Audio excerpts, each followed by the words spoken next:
Sir नमस्ते, म SP exam दिइसकेको छु। 3 महिना अब कोर्स छ, त्यसमा के पढ्नु? Time and tides wait for none. म सञ्जय कुमार सराफ तपाईँ सम्पूर्ण विद्यार्थी भाइ बहिनीहरूलाई यस भिडियो च्यानलमा स्वागत गर्दछु।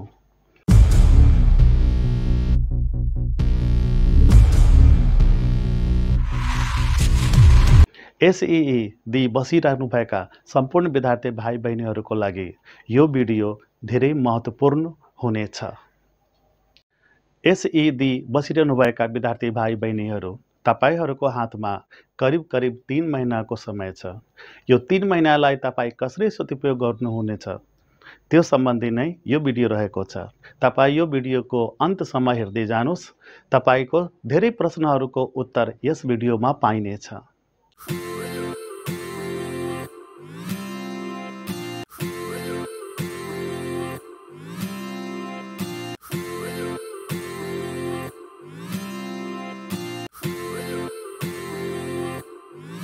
भाइ बहिनीहरू, यस भिडियोमा हामी मुख्य 4वटा कुराको चर्चा गर्नेछौँ।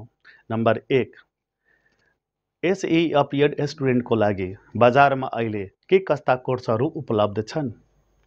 नम्बर 2, यी कोर्सहरूमा विद्यार्थीहरू कसरी गएर एडमिसन गराउँछन्। नम्बर 3, हामी यस भिडियोमा चर्चा गर्नेछौँ कुनै पनि कोर्समा एडमिसन गराउनु अघि एउटा स्टुडेन्टले कुन कुन कुरामा ध्यान दिनु पर्दछ। नम्बर 4, हामी चर्चा गर्नेछौँ तपाईको लागि कुन कोर्स बेस्ट हुन सक्छ। हुनसक्छ तपाईले एक कोर्समा साथसाथै अर्को पनि कम्प्लिमेन्ट कोर्स गर्नुभयो भने तपाईको यो समय सदुपयोग हुनेछ।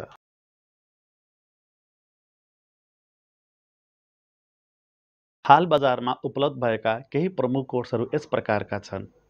Number 1, bridge course. Number 2, English language course. Number 3, entrance preparation course. Number 4, scholarship exam preparation course. Number 5, mobile repairing course. Number 6, video editing course. Number 7, beautician course. Number 8, painting course. र number 9, online coding course आदि इत्यादि। त्यहाँ धेरै प्रकार कोर्सहरू पनि छन्।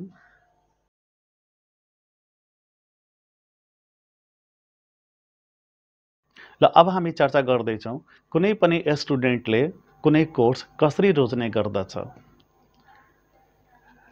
यसो हेर्दाखेरि स्टुडेन्टहरूले सबैभन्दा पहिले विज्ञापनतिर जान्छन्। विज्ञापन अनुसार विद्यार्थीहरूले कुनै कोर्स छान्ने गर्दछन्। त्यस्तै केही विद्यार्थीहरू साथीको पियर ग्रुप भनौँ या पियर प्रेसर भनौँ, साथीको लहलहमा कुनै कोर्स जोइन गर्ने गर्दछ भने केही स्टुडेन्टहरू के गर्छन् भनेपछि अरूको देखासेखी गर्ने गर्छन्। हेर्नुस्, तपाईहरूको हातमा भएको यो 3 महिनाको समय र लगाइएको पैसा यदि तपाईले ध्यान दिनु भएन भने, विचार पुर्याउनु भएन भने त्यस्तै खेर भएर जान्छ। अतः कुनै पनि कोर्स जोइन गर्नु अघि विद्यार्थीहरूले कुन कुन कुरामा ध्यान दिनुपर्छ त्यो कुराको बारे अब हामी छलफल गरौँ।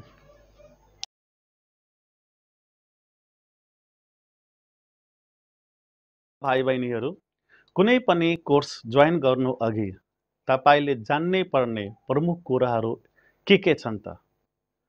ल अब हामी त्यसको बारेमा छलफल गरौँ। सबभन्दा पहिले नम्बर 1 मा तपाईको इन्ट्रेस्ट। तपाईले आफ्नो इन्ट्रेस्ट अनुसारको कोर्स गर्नु भएन, जोइन गर्नु भएन भने तपाईलाई त्यो कोर्स पुरा गर्न मन लाग्दैन। अनि मन नलागे भएपछि के हुन्छ त? तपाईँ समय बर्बाद हुन्छ। त्यसै नम्बर 2 मा हो परिवारको आर्थिक अवस्था। कुनै पनि कोर्स गर्नु अघि तपाईले आफ्नो परिवारको आर्थिक अवस्था बुझ्नुपर्छ। के त्यो कोर्स धान्न तपाईको परिवार सक्छ? तपाईले आफ्नो बुवालाई अथवा अभिभावकलाई जबरजस्ती गरेर, जिद्दी गरेर कुनै कोर्स गराउनुहुन्छ भने पछि गएर त्यो कोर्स काम नलाग्न सक्छ। त्यस्तै तपाईको पूर्व निर्धारित योजना के छ? तपाईले एसई अघि नै आफ्नो माइन्ड मेकअप गरिहाल्नु भयो होला कि म यो फलाना विषय भविष्यमा पढ्ने छु, फलाना करियर बनाउने छु। हो, यदि त्यस्तो तपाईले गरिहाल्नु भएछ भने तपाईले त्यस अनुसार कुनै कोर्स जोइन गर्नुपर्छ। त्यस्तै तपाईको पारिवारिक माहौल के छ? तपाई यदि गर्ल्स स्टुडेन्ट हुनुहुन्छ भने तपाईँलाई बजारमा गएर कुनै कोर्स गर्न अथवा कहीँ डेरा लिएर कोर्स गर्न के घरबाट अनुमति मिल्छ? के तपाईँको घर अनि कोर्स पढाइने इन्स्टिट्युट धेरै टाढा छ भने तपाईँको परिवारले अनुमति दिन्छ? यस्ता कुराले पनि के गर्छ भनेपछि विचार पुर्याउनु पर्छ। भाइ बहिनीहरू, अब हामी भिडियोको अन्तमा आइपुगेका छौँ। अहिलेसम्म कुनै स्टुडेन्टले कुनै कोर्स जोइन गर्नु अगाडि कुन कुन कुरामा ध्यान दिनुपर्छ भन्ने कुरा हामी छलफल गऱ्यौँ। अब तपाईँले यदि कुनै कोर्समा इन्ट्रेस्ट राख्नु भएको छ त जोइन गर्नुभएको छैन भने तपाईँले के गर्नुपर्छ? हो, यदि तपाईँले कुनै कोर्स जोइन गर्ने इच्छा राख्नु भएको छ, जोइन गर्न जानु भइरहेको छ भने तपाईँले सबैभन्दा पहिला त्यो कोर्सको बारेमा जानकारी हासिल गर्नुहोस्। त्यो कोर्सको ड्युरेसन के हो, त्यसको फी कति हो, कुन कुन इन्स्टिट्युटले त्यो कोर्स उपलब्ध गराउँदैछ, ती इन्स्टिट्युटहरूको एक्सपिरियन्स के छ, रिजल्ट कस्तो भएको छ, के ती इन्स्टिट्युटमा तपाईँले जानकारी भएका कोही साथी पढेको छ? हो, यस्ता कुराहरूको बारेमा पहिला पत्ता लगाउनु, यी इन्स्टिट्युटहरूको बारेमा जानकारी हासिल गर्नुहोस् र जानकारी हासिल गरेपछि तपाईँ आफ्नो अभिभावकसँग, सरसँग छलफल गर्नुहोस् अनि जोइन गर्नुहोस्। अनि तपाईँहरूको लागि मेरो तर्फबाट के सुझाव छ? मेरो विचारमा तपाईँहरूको लागि 3-4वटा अप्सनहरू छन्। तपाईँहरूलाई कुन अप्सन मनपर्छ तपाईँ आफै विचार गर्नुहोस् र यदि तपाईँलाई राम्रो लाग्यो भने यो भिडियोलाई लाइक, सेयर र सब्सक्राइब गरिदिनुहोस्। मेरो तर्फबाट सबभन्दा फर्स्ट अप्सन छ bridge course plus entrance preparation course. यदि तपाईँहरू भविष्यमा साइन्स, मेडिसिन, कम्प्युटर वा कुनै टेक्नोलोजी सम्बन्धी करियर बनाउन चाहनुहुन्छ, त्यस्ता कोर्सहरू क्याम्पसमा गर्न चाहनुहुन्छ भने तपाईँले ब्रिज कोर्स गर्नुपर्छ। यति मात्र होइन, तपाईँले गभर्मेन्ट स्कलरसिपमा अगाडि पढ्न चाहनुहुन्छ भने या देशकै टप कलेजहरूमा एडमिसन गराउन चाहनुहुन्छ भने तपाईँले इन्ट्रान्स प्रिपेरेसन कोर्स गर्नुपर्छ। दोस्रो अप्सन छ इङ्ग्लिस ल्याङ्ग्वेज कोर्स र कम्प्युटर कोर्स।